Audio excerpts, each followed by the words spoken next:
Scientology could be called, well, you could call it a religion of religions.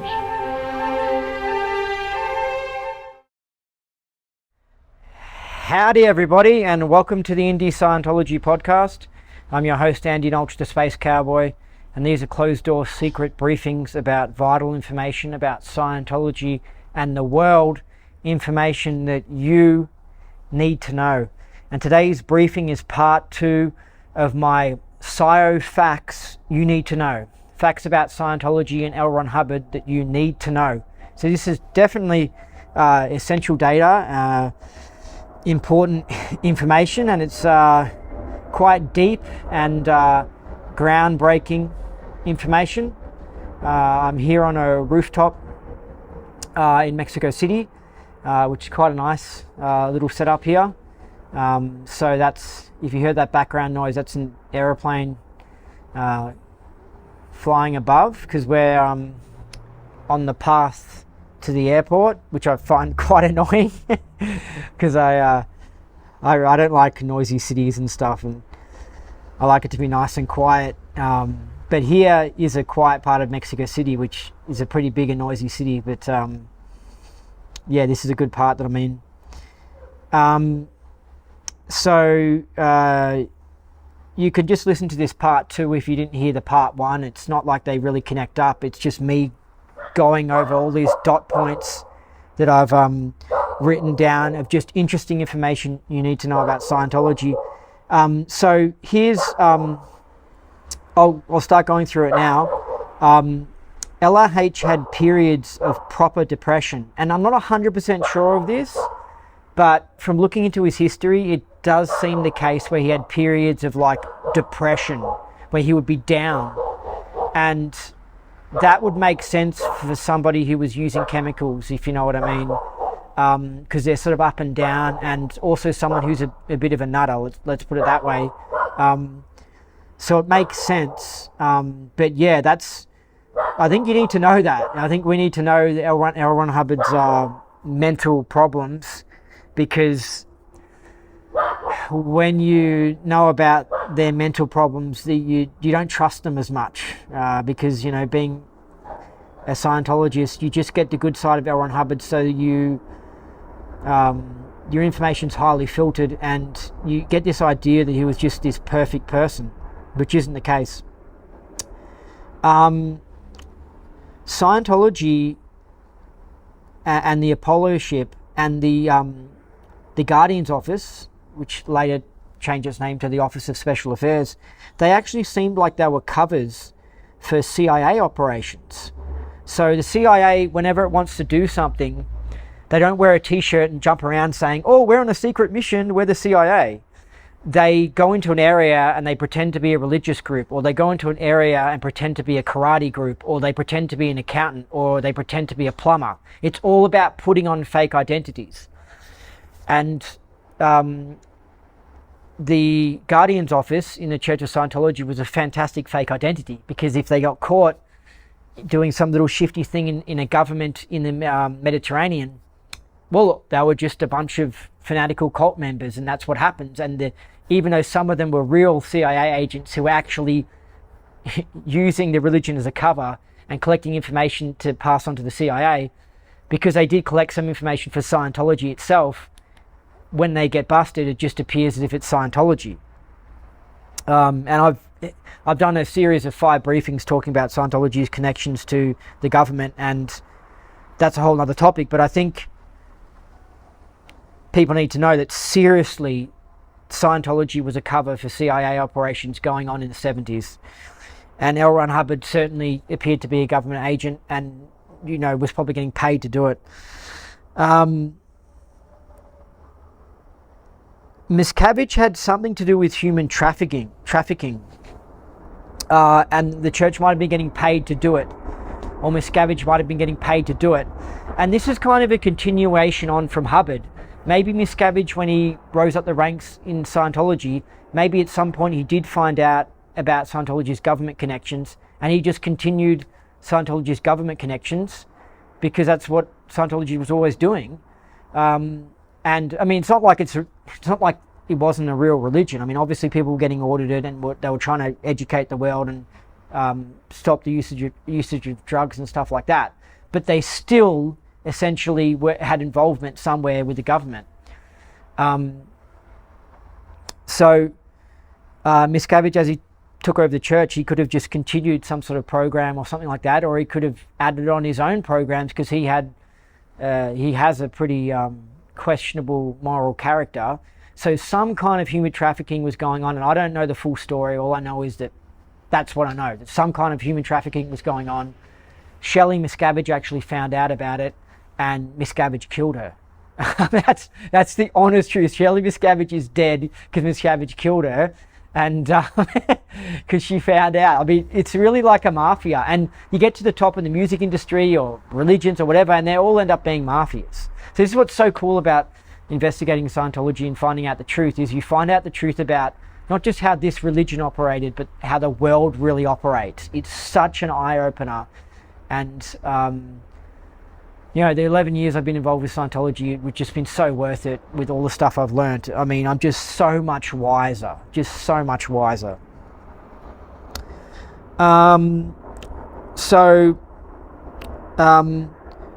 Scientology is Luciferianism, and is kind of like satanic in that it's all about the individual becoming more powerful, and that's what Luciferianism stands for. It doesn't have this sort of Christianity sort of idea about things. It's about you being the best you can be. And if you ever wondered why some people famous people might be into Luciferianism or Satanism and stuff like that,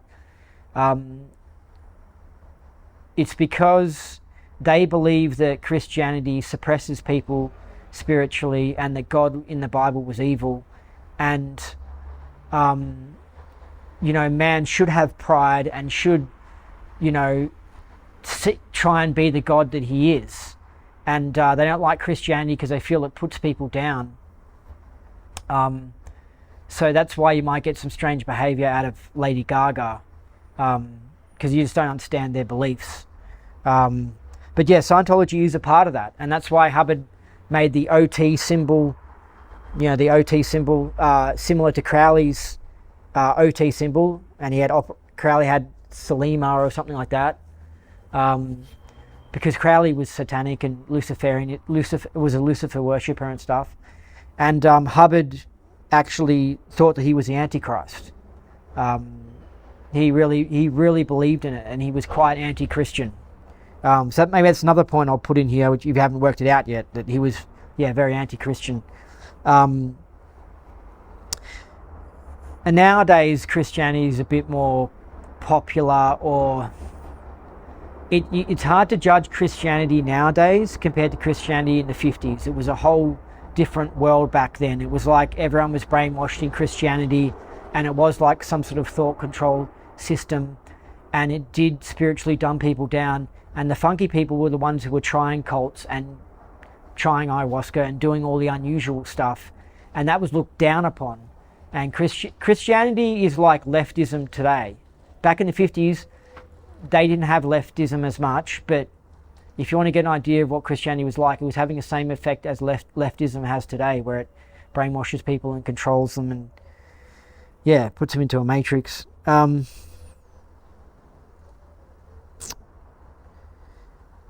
was insane. I might have already mentioned bits and pieces of this, but like actual insane things, like he would smell smells that weren't there and hear things that weren't there, and so you got to understand that, like if you knew Hubbard personally and then you were around in the 50s and 60s, and you grew, let's say you grew up with Hubbard and you're friends with him, you knew him personally, you knew all these little private things about him, and then you were there while he was developing Scientology in the 50s, 60s and 70s, you would not have gotten sucked into it, because you would have been like, oh, okay, you would have known you're dealing with Hubbard all along, and you would have said, yeah, this is interesting, and you maybe would have done a little bit of volunteering for the Sea Org, and you would have maybe tried a little bit of the OT levels or something, but you never would have become a full believer, because you knew people were being manipulated. Like Hubbard said stuff like, the only hope in the entire universe is us and Scientology, and that's the only way we can set man free ever. And it's like, that's just a load of crap. Like, I study a lot of stuff to do with aliens and what's going on in the world, and that's just not a true statement at all. There's other parts of the universe, where other planets where things are awesome, where there are good people, and where there are freedom fighters, and Scientology is not the only hope. Like, Hubbard exaggerates everything, and then he manipulates people via the exaggerations. And so he's a master manipulator, and part of him was probably doing it because he thought what he was doing was good, and also because he wanted the power and stuff, because that's what Luciferians are after, just ultimate power, them being the best they can ever be. And they also sort of seem to do, they don't mind breaking the rules in order to achieve that that power. They don't mind doing dodgy things. It's kind of like it's like a survival of the fittest evolution, a hardcore evolution idea. That's what I think Luciferianisms are into, you know, these type of people. And it's kind of brutal because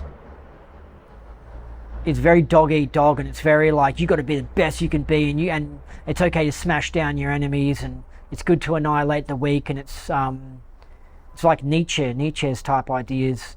And I agree actually with a lot of them, but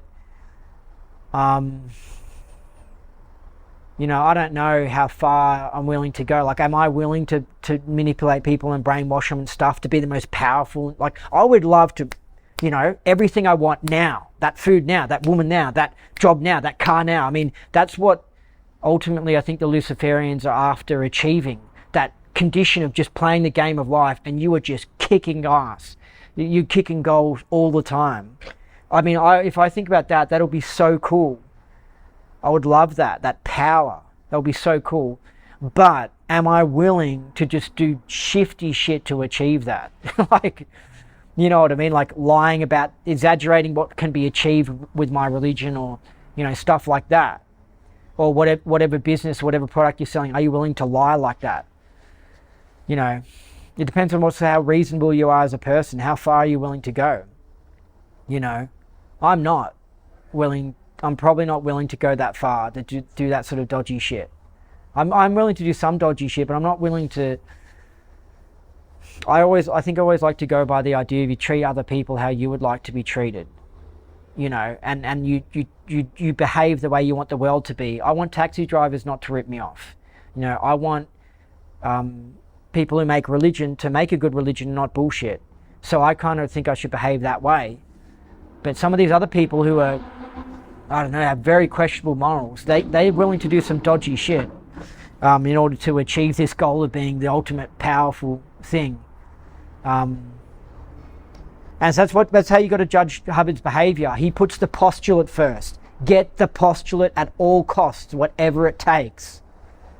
And that's what's led to Scientology being such a crazy religion, because it's got that idea at the top of it. It doesn't have much of a reasonableness idea. Like, is there a bulletin by L. Ron Hubbard that says, don't take all that person's money if they genuinely need it? You know what I mean? Lower the price and make it reasonable for them, and treat your customer nice. Like, there's not a policy where L. Ron Hubbard says that. You know? Anyway. LRH was an alcoholic, which I mentioned in the previous one. LRH was a drug addict. I think I mentioned that in the previous one. I hope I'm not rereading the same points. I'm sure I deleted them. Anyway, no, I don't think so. It's just that when I bring up one point, it leads to another point, and I end up double mentioning things. Oh, this is interesting. Oh, LRH wasn't a Scientologist. He violated a lot of the Scientology rules. If you look at the way how he approaches things, he lived by do what thou wilt. He lived by the postulate rules. You want to achieve something, you do it, no matter what. So even though he blubbered all this stuff out of his mouth and created all this ethics tech and all that sort of shit, he didn't give a fuck about that. If he wanted to achieve a goal, he would do what he wanted. So if he had a problem with a staff member, he wouldn't do a proper comment. This is when I realized that, like, I realized the truth about Scientology and stuff. I mean, there was some story where he had, I don't know, he had some staff member had some problem with a staff member on the ship, and he didn't do a proper ComEv. He just violated his own policies and just corrupted it. And that's why when you hear about David Miscavige corrupting ComEvs and other people in church corrupting ComEvs, you realize that Hubbard was the first person to start that. He just violated his own tech. And a lot of people can't believe the shit that Hubbard did because it was so ridiculous. And that's why when I was a believing Scientologist, I couldn't believe the negative side of Hubbard's life because it was just so ridiculous. It was so unbelievable. But it was true.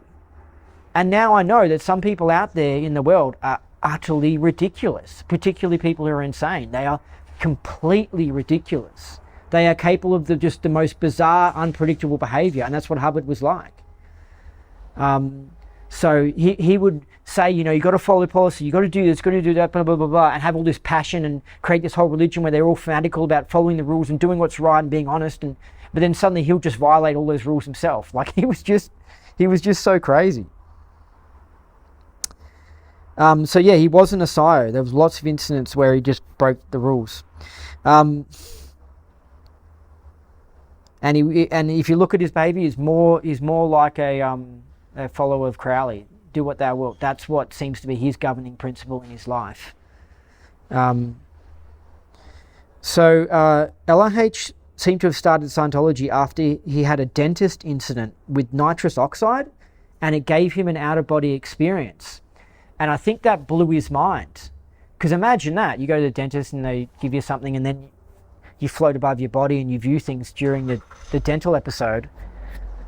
I mean, imagine how spiritual that would make you, which Hubbard was. He was very spiritual, very much a believer of psychic abilities and all this. He totally believed it. And in magic and stuff, he totally believed in all that stuff.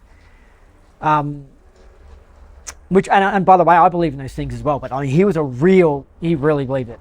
But there's numerous stories actually of other people in history who have had incidences with maybe with hallucinogenic drugs, or one guy was surfing and he had a big accident surfing and it gave him an out-of-body experience and a spiritual experience, and he was never the same again. And after that started investigating the truth about aliens and investigating the truth about the universe, and it sparks them off and sends them on this spiritual path because they're like, whoa, there's more to life. Because before that, you just think it's a physical universe and you don't realize there's more going on. So this experience of Hubbard at the dentist, it totally makes sense because I've seen it happen to other people. And so that's what spurred him on, and that's why he so believed in exteriorization and stuff like that, because of the experience he had. And many people have this. But it's interesting to know that, because he wouldn't make this public, that he started Scientology after getting high at the dentist. Like, he's not going to mention that because it doesn't sound good for public relations reasons. But that is what happened. And some people don't credit drug experiences as being legitimate, but they are. You do have some legitimate experiences. And in fact, it wasn't just that he had an out-of-body experience. He said he also got to... what he described was like something an experience someone would describe on ayahuasca on the Joe Rogan show. Like they would talk about DMT or something on Joe Rogan and they would tell a little story, and that it sounds just like that. That's the experience that Hubbard had. So it sounds so believable. So after that, he wrote Excalibur, and that changed his whole life because he went on that whole different path. Anyway, now here's another one. Upper levels can lower IQ, send some people insane, or give some people cancer. So that's what you need to know about the upper levels in Scientology, the OT levels. Although they're pumped up as being great, maybe people sometimes do have a really cool experience, but there's a lot of people who get cancer from it and die, and there's a lot of people who go insane from it, and there's a lot of people who their IQ gets lowered, like it fucks with their brain, which is fascinating. I think people need to know that. And it didn't seem to help Hubbard because Scientology was going really good and it was this cool, funky religion, and then around about 67 he got into this OT levels stuff and the entity stuff, and it just went really crazy with OT3 and stuff. And that's when he started his personality got worse and worse and worse, and he started the Scio and became real serious and brought in heavy ethics, and it sent Scientology down a shit path. Whereas before that, it would have been this really interesting, spiritual, funky self-help group.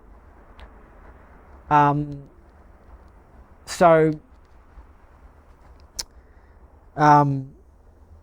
know, I don't know, the OT levels are really, I don't know, I find them really questionable. If they, you know, what they do and the results I mean, I've seen a lot of OTs that are just ordinary, and people put a lot of effort into the OT levels. And in fact, I actually spoke to someone who had surgery recently, I don't know what for, but he'd been getting into the OT levels over the past 2.5 years. And I just thought, isn't that interesting? Because they always seem to run into these body problems or health problems, and it just fucks them up, it seems. And I thought, isn't that interesting? You know?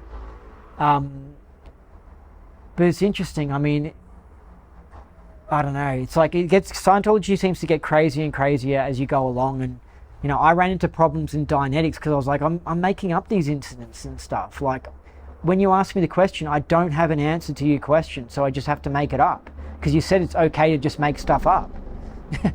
And so I ran into problems on Dianetics, and then they say, well, you need to have your ethics run, and then you need to do your grades and all this stuff. And I did all those things, and I still couldn't remember shit. And it's just like, but some people don't have to do any of that. You can just sit them down in a chair, and their first session of hypnotic regression, which Dianetics is, they can go into past life stuff. And it seems real. Like, it doesn't seem like the made up stuff that, like, my one doesn't seem real. They actually seem to contact an incident. They actually seem to be upset about it. People have different abilities, you know. But Hubbard doesn't recognize that because he's just crazy, and he made a messed up religion. It was just like a practice run or something. Because Hubbard doesn't give you a chance to say, oh, maybe you're the person who it just doesn't work for, you know. His tech is perfect and it always works and all this bullshit. Like, it's just not really true. Anyway. The cheapest things in Scientology are actually the best things. The lower level stuff. Things are always upside down, aren't they? What you thought was impossible is possible. What is left is right. What is right is left. It always seems to be in the world like this law that things are always just the opposite of what they appear to be. It's crazy. But yeah, it appears that the lower level stuff, the more simple stuff, that's actually the best stuff. The objectives and the lower level grades and all that's good. And the other shit, like the power processes and the OT levels are just crazy. I'm not 100% sure about that, you know, I have to try them, but it just seems like that. I mean, and I've read the tech volume book, and thank you to the person who sent me the tech volumes, because I was trying to get my hands on them, and some strict Scientologists don't want to send them, but someone sent it to me, which was great. And so I've read Superpower, I've read the L's, I've read what's in OT8, I've read what's in OT7. It's literally the red vol for the OT levels. I've read it. And it's good to get that data, and I don't know. There's just so much to it.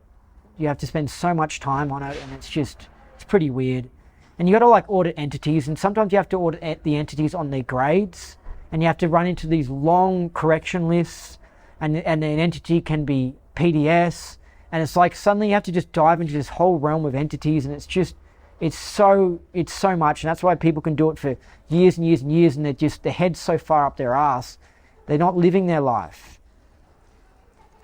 And whereas in the early levels of Scientology, it's lighter. And anyway, the tech doesn't really work. That's an important fact you need to know. A lot of the time it gets blamed on us and the auditor and squirrels and overts and all this sort of stuff. But a lot of the time it's just because the tech just doesn't work and it's retarded. It was created by a retarded person, and it's interesting and creative and it's mind-opening, but it's not perfect. You're looking at a faulty product. Remember that, okay? And I know sometimes it does work. Like sometimes some people do a touch assist when they have a headache when they first get into Scientology, and it actually works. Didn't work for me. I did heaps of touch assists. And I was just like, fuck, I need a headache pill. I'm still in pain here from my headache. So, I don't know, it's just some people it works for, some people it doesn't. But Hubbard, this is how we managed to oversell it and make such a hardcore cult, because he made everyone think that it works on everyone and it's perfect, and he's a liar.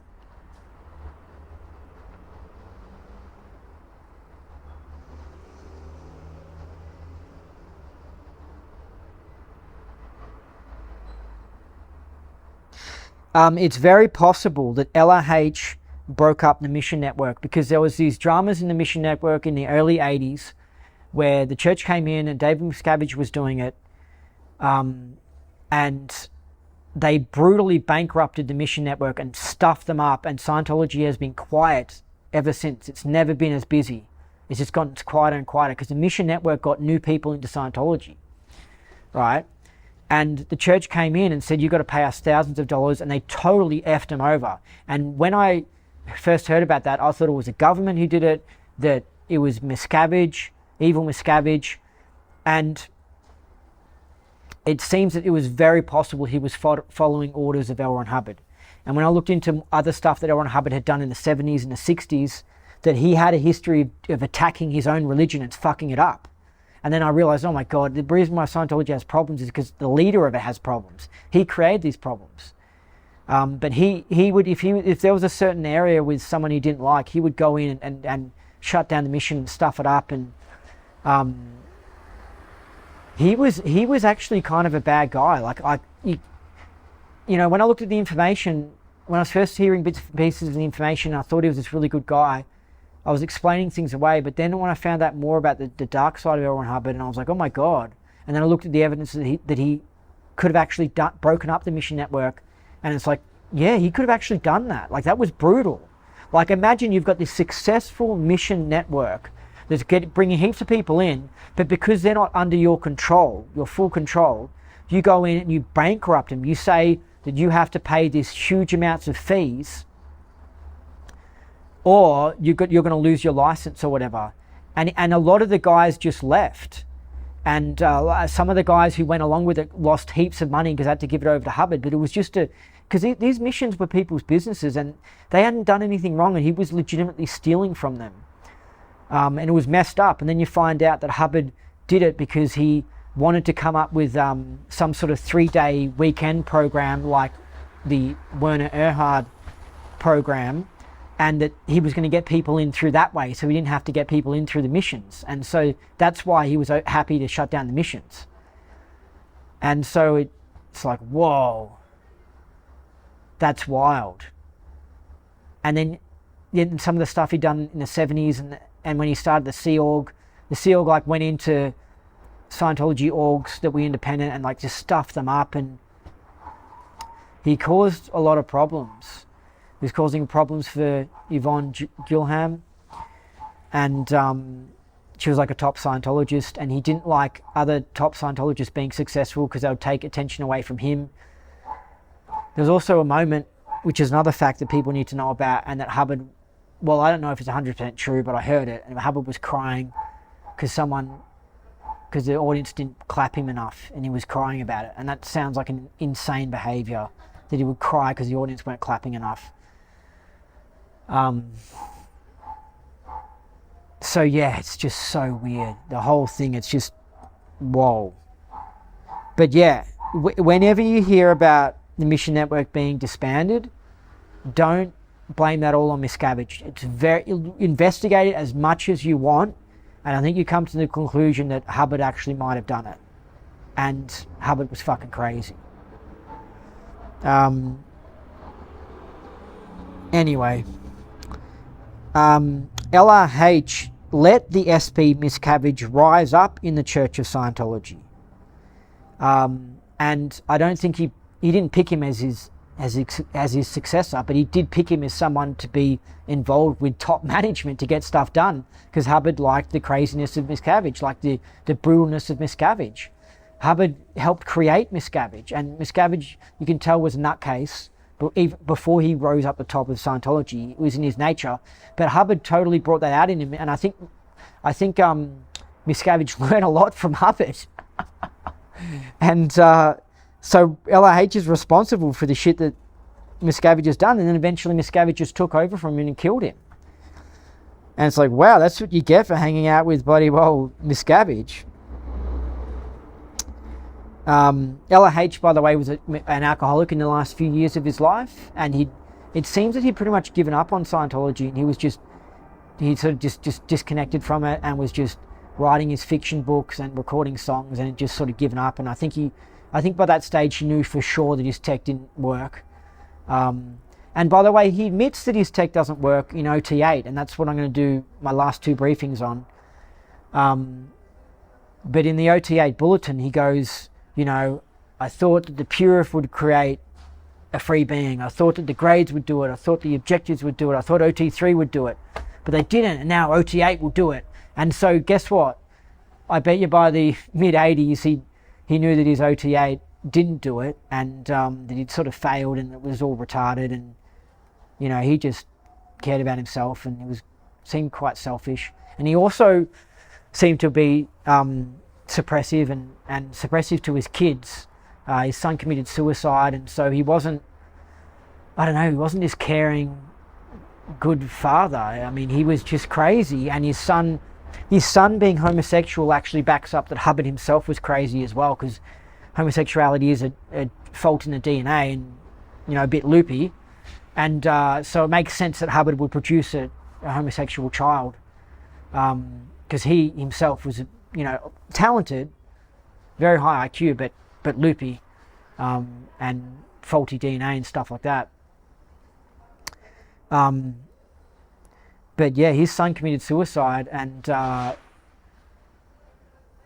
it's because Hubbard treated his kids like crap, and he put his wife through a lot of stress, and he would scream a lot and yell and have fits of anger and explosion. And that's why the Sea Org does these things called severe reality adjustments and yells at people, and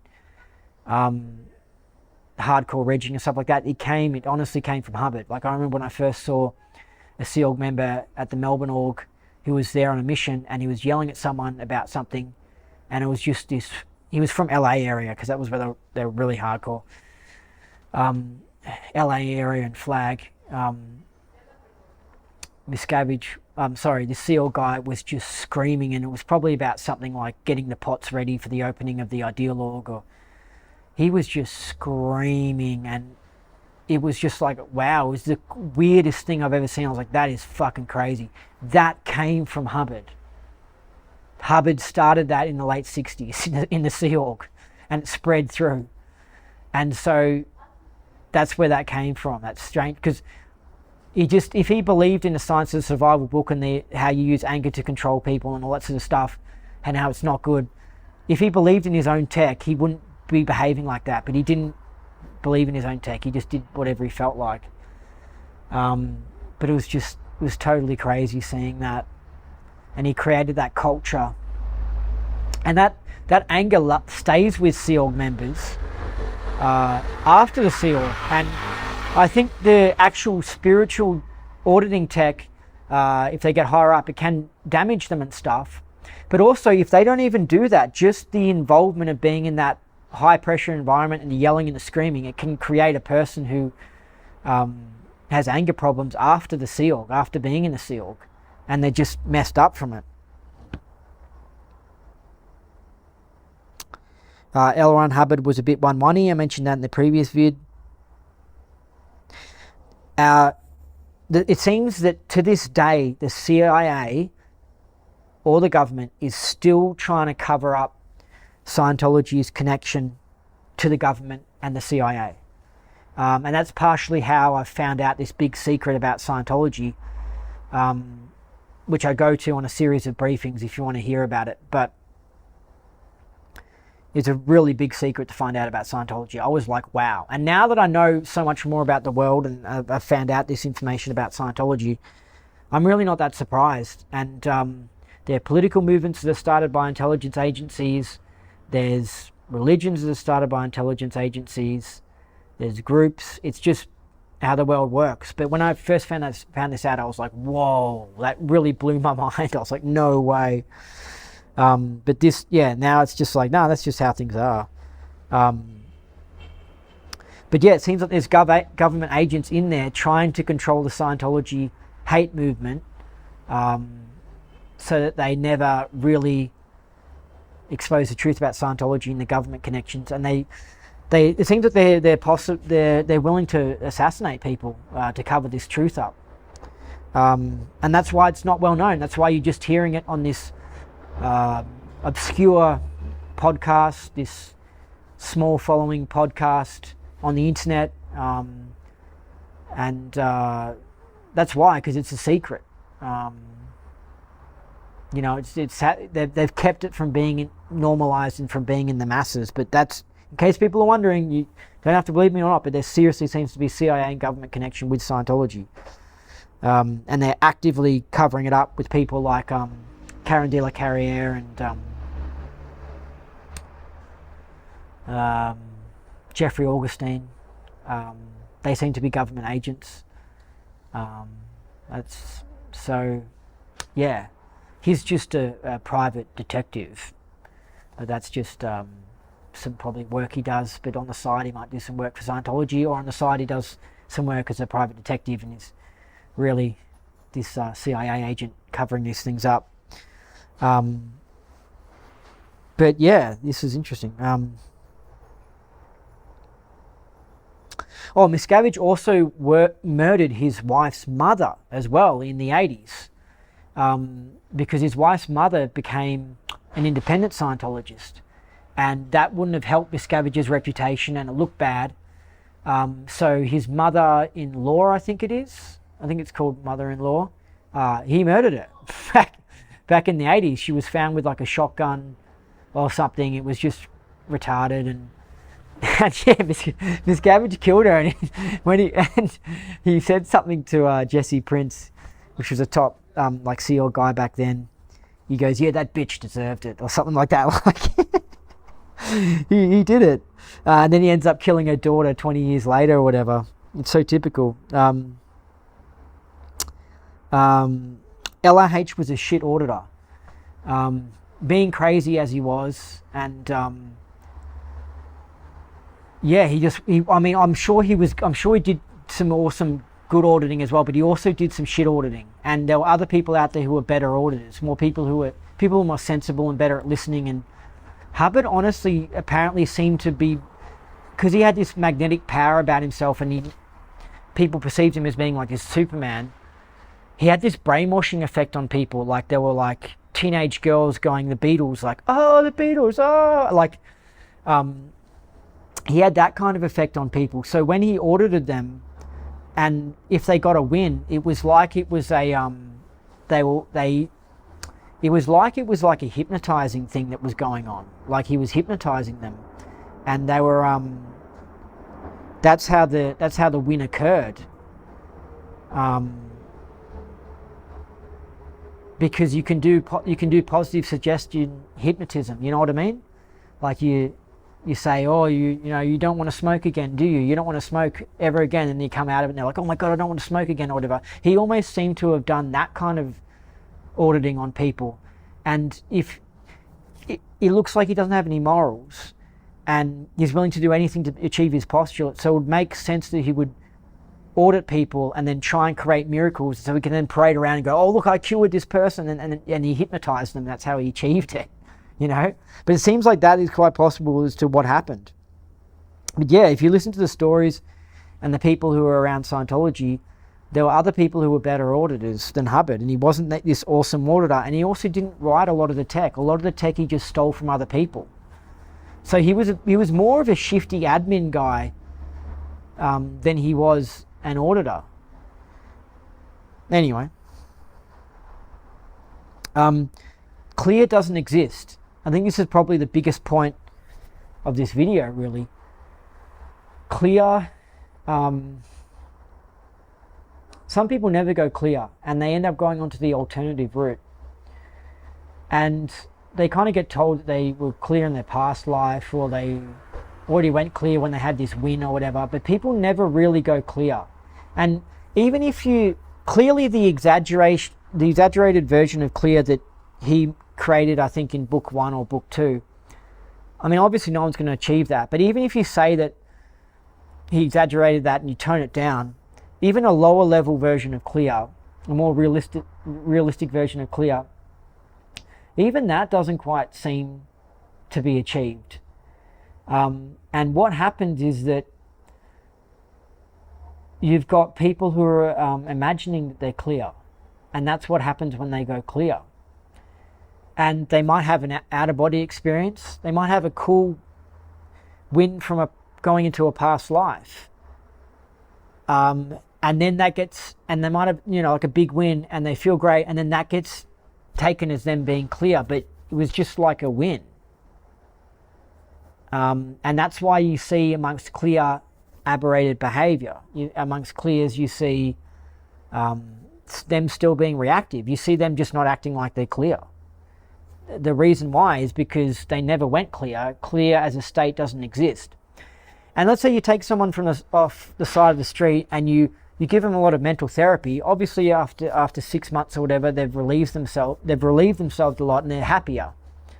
But that's not clear, because clear doesn't exist. But Hubbard, he took hypnotic regression, which is what Dianetics is, and he got it from Freud, by the way. That should be another point as well. He stole all of the ideas from Freud with the subconscious and stuff and going over people's memories. He took this thingo and he put his own terms into it and called it Dianetics and claimed that he invented it, and then he created this state of clear and he exaggerated the hell out of that, and it just doesn't exist. You might have somebody for a few day period feeling really high and out of their body or something like that, and really positive and happy, but then they just go back to their normal self.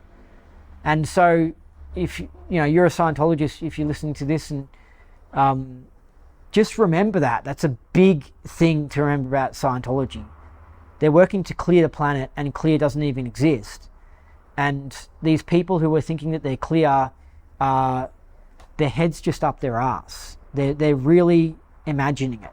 And it's just like if you take someone and you tell them to smoke this marijuana, but it's not marijuana, but you tell them it's marijuana, and they smoke it and they go, oh my God, I'm so high. Which, if you take 100 people, a certain number of that 100, I don't know what it is, I reckon it'll be at least 10%, will actually get high from it, even though there's no marijuana in the cigarette. Their imagination does it, and it creates their reality. That's what happens with Scientology. They do the Scientology just like you smoke that joint. They do it, and even though there's no marijuana in it, even though there's actually no state of clear, because they've been told there is one, they go, oh my God, whoa, I'm clear, whoa. And then some of them, these people who think they're clear, will say to me, Andy, I was out of my body and I had to learn how to walk it and stuff like that. And I'm like, yeah, I've had almost a similar experience on ayahuasca as well. I'm not saying that wasn't real. I'm talking about the state of clear. I'm not saying you didn't go exterior or something. I'm not saying you didn't have a big win. I'm not saying that, this person who I witnessed, a friend when I was in Scientology, when he went clear, it looked like he actually lost weight and his skin had a different tone. I'm not saying that wasn't real. I saw that with my own eyes. I believed the experience that he went through. But he didn't go clear. He didn't eradicate his reactive mind. He just had a big win that can be possible. But Hubbard latched on these layers this is a definite state of clear. And it's that's bullshit. I mean, even the David Mayo, who was L. Ron Hubbard's auditor and top Scio tech terminal in the late 70s, he even said, he goes, clear isn't a definite state. It's you just, as you do more auditing, you get more and more clear. But he knew that Hubbard kept on fucking up Scientology, and later on in his life, he ended up giving up Scientology completely because he knew it was all just retarded. And a lot of the time, people were just getting obsessed with it. But that's something you need to know. And this is why I think that the more intelligent the person is, the more rational, more reasonable, the less likely they are to say that they've gone clear. Because I noticed that the nutty ones, when they were on their grades or objectives and stuff, suddenly they'd be like, oh my God, I went clear. Whoa, yeah, I'm clear. Wow. And then they'll get shot up the bridge to clear, and it'll just be I knew the person was aberrated. I knew there was stuff wrong with them. I knew that they had emotional problems. and then they run into emotional problems on the OT levels, and it gets blamed on the OT levels, not on them not being clear in the first place. Do you see how clever Hubbard is? Once a person's clear, he goes, you've got to quickly get into your next level, right?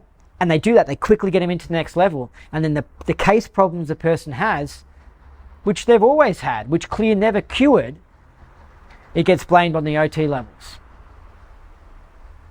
It's so clever, it's so shifty. And Hubbard could have actually believed it himself. He could have believed it. But it's so crazy. It's just so interesting. It's such an invention. I'm looking forward to moving on from it, but it's just like, wow, what an interesting thing, Scientology. It's just such an interesting, crazy thing. But just remember that this is probably the biggest point, that clear actually doesn't exist.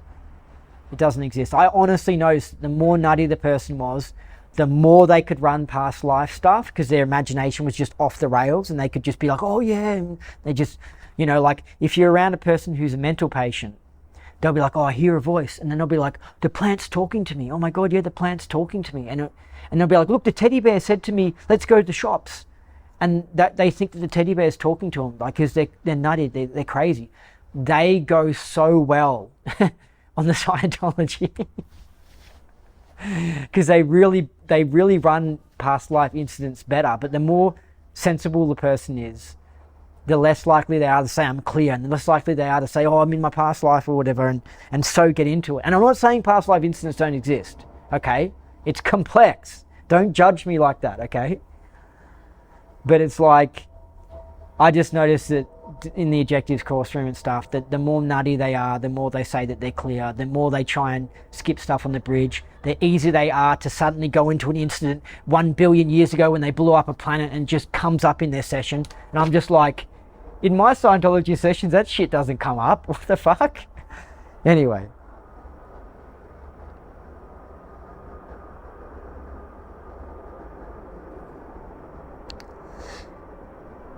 LRH secretly said that people don't leave because of overts. He said that they leave because they're upset, and that he actually said that people leave because of overts so he can control people.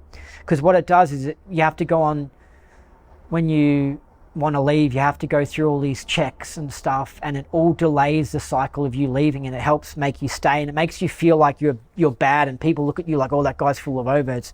It's just a control mechanism. But LRH secretly said to top Scio members on the ship one night, 2 of them, he said, yeah, people don't leave because of overts. That's just bullshit. He said, I said that to control people. So he admitted it. He's just so shifty. LRH's life was like Freud. And if you look at Freud's life, he kept on coming up with more and more theories as to why people were crazy. He never really came up with a correct answer. He kept on promising that he could cure people, and he never really cured them. And honestly, I watched a documentary on Freud's life after I found out about the real life of Ron Hubbard, and I was like, wow, Hubbard was a lot like Freud, and Freud's subject, and they were very similar. It's funny because Hubbard criticized the shit out of Freud, yet Hubbard was so much like him. It's just so ridiculous. I don't think there's any levels above OT8. And I think that Hubbard stopped it at OT8 because that's where Crowley stopped his levels. I think at number 8 or something like that, which is another connection that Hubbard was into Crowley stuff, which is another point, which I probably already mentioned. But yeah, Hubbard was a Satanist that was into Crowley. But yeah, I don't think there's levels above OT8. I think L. Ron Hubbard sort of just gave up and focused on writing this comedy book of Mission Earth because he wanted to have fun. Because if he was really serious, he would have been nutting down these higher OT level 8. He would have been writing down stuff above OT level 8 because he was saving the world. But if he knew that it never really worked and he sort of failed and he was scamming people a bit all along, then he would have just been like, stuff this, I'm just going to write a comedy book.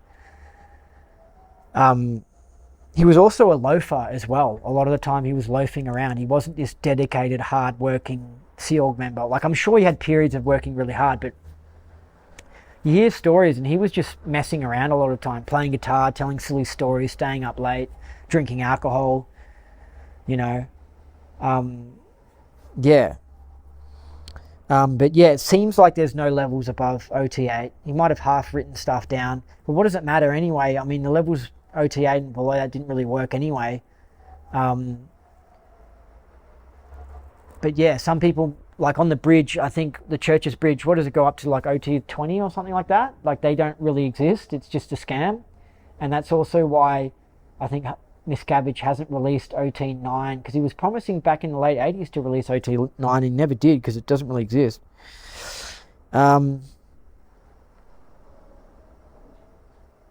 It's possible that the OT levels are just somebody sitting in a chair hooked up to a machine doing imagination exercises. And I just thought I'd better mention that, because that might be the case. I think that if somebody doesn't have the ability to travel on a time track, doesn't have the ability to exteriorize, which some people don't, they're just sitting in a chair imagining shit. And especially with the entity stuff, which is the OT levels has a lot to do with, you're just there imagining that you're talking to entities, and it's just you imagining all this stuff, all this imagination exercises. And from the amount of ordinary OTs that I've come across, that makes a lot of sense to me. I think that they're just, their heads up their ass, they're just imagining that they're doing all this stuff. And they're also experiencing the, like, I guess the placebo effect. Like, you're supposed to get high from this. You're supposed to get a floating FN. So then they get the floating FN, they go, oh yeah, I feel high. And it's just like you're smoking the marijuana, but there's no marijuana, but you get high from it because you're thinking it. So they're just doing that every time they go on the e-meter, you know? And it's just silly. But that's possible. It could be that. And it's possible that a lot of Dianetics is imagination exercises as well. I find it interesting that there's not much talk in Dianetics about circumcision engrams, because that would have been very big, I imagine. I imagine that all these men should have been coming up with incidences, like they'll come up with incidences of falling over as a kid and getting hurt and then getting born, because that's a painful incident. There should also be the circumcision. But he doesn't mention it in Dianetics' book, and that's why I feel that people don't mention it much at all, because you just don't hear much talk about it. You go, oh, I ran out my circumcision as a kid and that hurt so much. I mean, that should be coming up. Everyone should, like, because nearly every male back then was getting circumcised in the West when they were born. So there should be all these men in the, you know, all these men, just that coming up as an incident. But why isn't it coming up as an incident in Dianetics that much? I don't hear that much about it, because I feel it's like they come up with incidences that whatever L. Ron Hubbard's put into his books, you know.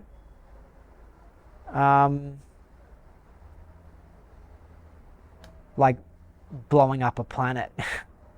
I bet you many Scientologists have mentioned blowing up a planet as an overt or something like that when they're running their backtrack, wink wink or whatever, comma comma backtrack. And if Hubbard didn't put that in his materials, then, and if I hadn't read that, I just don't think they would be coming up with these incidents. Standard tech doesn't exist. This is a big one. Standard tech doesn't exist. L. Ron Hubbard's tech has been written sloppily and vaguely, and they can be interpreted in different ways. So standard tech isn't, this is standard tech, because it hasn't been written that way. You can interpret it either this way or that way. So I think people need to know that. And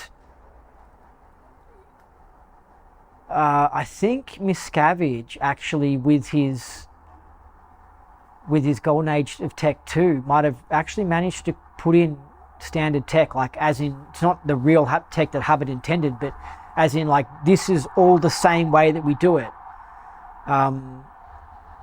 And there actually might actually kind of be standard tech now in the Church of Scientology because it's so controlled. It's just totally the Church of Miscavology. But there's no standard tech that Hubbard actually came up with, like this is the way you do it. Hubbard was changing around things all the time. And the tech kind of doesn't work. So it's impossible to just say that this is the standard tech. Apparently, L. Ron Hubbard had beaten up wives in the past. He had 2 previous wives before Mary Sue, and he had some outbursts with those wives. And I believe it from what I've heard of other stories. It makes sense. He's not as violent as Miscavige, but like I don't think he's killed his wives, but he just wasn't this saintly figure. He just wasn't. He was pretty wild. LRH was a deadbeat dad, so he didn't take proper responsibility for his second dynamic, and he had left wives and left kids and gone off and knocked up new women and stuff like that, and he was wild. He certainly wasn't a Christian. I mean, he was so far from being a Christian, and he was also so far from just being a reasonable, sensible adult. In fact, you look at his life, it seems that he caved himself in from overts. If you look at the way he approached things, and he caved the religion that he created, he caved it in from overts.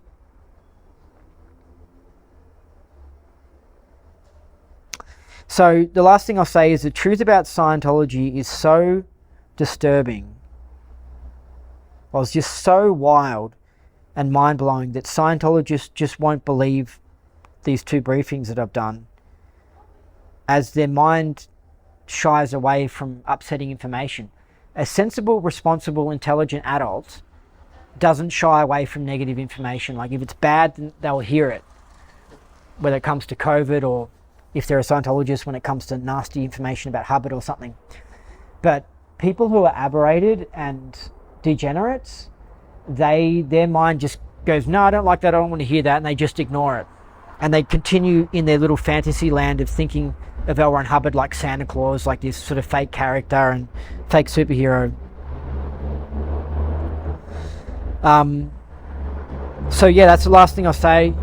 That is the last point I have to say. I've got, I think, 2 more briefings about OT8 where I'm actually going to read the OT8 document. I'm actually going to read some of the OT8 exercises from the tech volume. It's very deep information. I'm happy to finish off the podcast on OT8. It's so interesting. It's just so deep. And I've been waiting over 2 years to finish this OT8 briefing because I've done 2 other parts. I've done part 1 and 2, but then stuff in life came in, and I noticed that it was like the universe was stopping me from doing this briefing. And then it's like I needed to study more and more and more. I needed to study so much in order to give you this briefing series on OT8. And so these delays that came in my life to stop me from getting through it, it's actually good because it's made me understand more and more about Christianity. I became friends with a Christian, like a real Christian, not just, a casual 90s Christian from Melbourne. Like that's not even Christianity. It's like, well, it's just like I sort of believe in God and I socially go to church, but it's like, it's not a real believing Christian. I became friends with someone who actually is a believer. And so that really helped me understand OT8 and Hubbard's negative ideas of Christianity and how Illuminati and Satanists don't like Christianity. And yeah, I've learnt so much. But that's the next 2 briefings that are coming up, and I can't wait. And then that'll be it for the podcast. That'll be it. But in my podcast in the future, I'm sure I will interview here and there people talking about Scientology or Scientology type things. But yeah, that's it. So that's it for this briefing. I've been your host, Andy, Ultra Space Cowboy. You've been listening to the Indie Scientology podcast. So remember, what you thought was impossible is possible. See you later.